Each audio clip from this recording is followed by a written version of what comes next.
Welcome to the review of Psycho. I'm going to be reviewing the 1988 DOS release.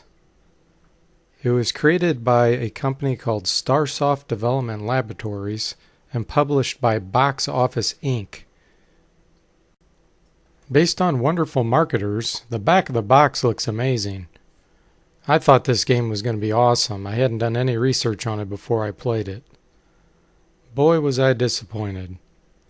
So here's a screenshot I found of either the Amiga or Atari ST version. Doesn't look too bad. But that's unfortunately not the PC version.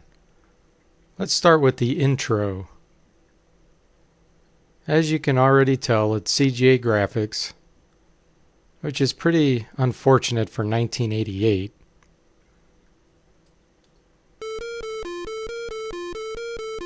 And we have the tedious music using the PC speaker.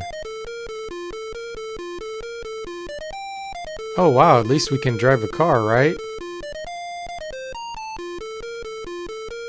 Oh cool, we'll be able to visit the house and the hotel and wander around outside, right? Unfortunately, no. So this is the beginning screen, where you choose your level of play, and then you struggle to figure out what to actually do. So you start as a detective, and you try to move around using the keyboard, because that's the only way to move, by pressing arrows, and you seem to get stuck in almost every position. Once you get used to how the awkward movement works, and how you can't get very close to objects, you begin to use the commands that you can see in the center of the screen. Each command has a hotkey. So here we found a clue. So you try to hit read, and of course that's not how you read clues. You have to hit C for clue. There's a handful of clues in the game, and they're all pretty much useless. Everybody knows what Psycho's about. I'll rephrase that. Everybody knows what the movie Psycho is about. This game, not so much. So there's a view command to give you a description of wherever you're standing. And once you do find something that actually is readable, such as this doctor's note, you can use the read command.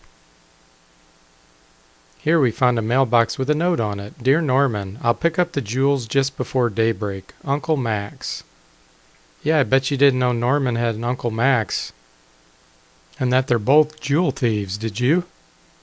Hey, I'm learning all kinds of things, like don't walk up the staircase in the house because it breaks on you. And then when you start exploring, and you go into a room by using the open command, you can get hit by a dog, and it makes you sleepy. That's right, you don't get injured by enemies in this game. Even Norman, when he comes running at you with his knife, he got you and you're sleepy. You fall asleep.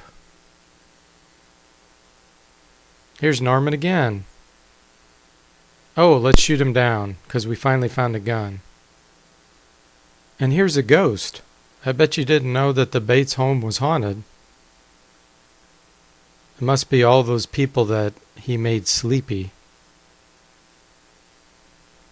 In the beginning, there's a lot of rooms you can't go into. So you have to search around until you find a key that'll open the door. Then you have to use the open command, not the use command. Oh, there's the ghost again. It got me. I'm sleepy once again. So in the bottom right corner, you can see it shows what time it is and what your current score is. You also run across a dumbwaiter that you have to use to go up and down the various floors. Here's where we found our gun, where we shot Norman earlier. Which you pretty much have to have because you'll be shooting dogs and Norman and ghosts all the time. But the game pretty much just revolves around you wandering around aimlessly, hitting the view command and the search command everywhere you step. If you get lucky, you'll finally find an item that you can use. Here we found our caffeine pills to help us not get so sleepy. Because after all, a detective is always getting sleepy. You'll find some rooms that you go into that have maybe special items, and you have to use the leave command to leave. You'll also run across that infamous safe eventually. Remember, they're jewel thieves. And you have to somehow use this combination, which I was never able to figure out. You'll also find some other zoomed in screens, such as these stairs, which don't use the leave command. You have to hit either the forward or the backward key. And once you figure that out, then you're outside, and you find out it's very eerie out there and it smells bad. Eventually, you will find another key to open up the locked door in the basement.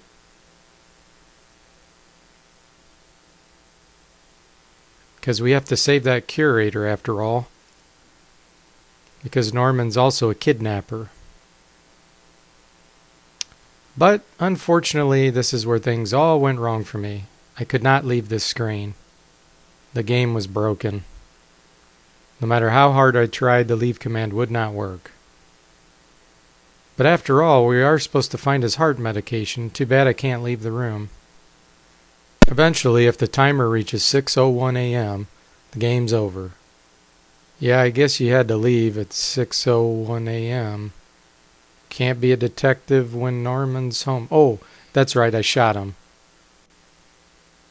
You can save the game, and you can reload the game if you got stuck in the one room. One final comment. Look at this screenshot from the intro.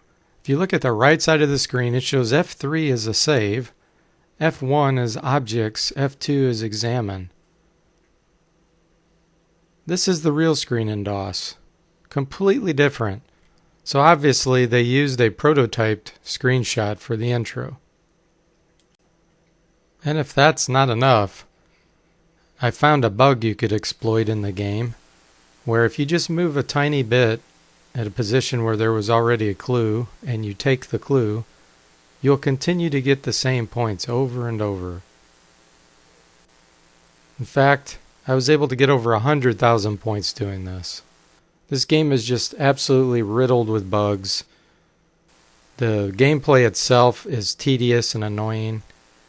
It's one of the worst DOS games I've ever played. So I hope you've enjoyed this review, and I'll see you next time.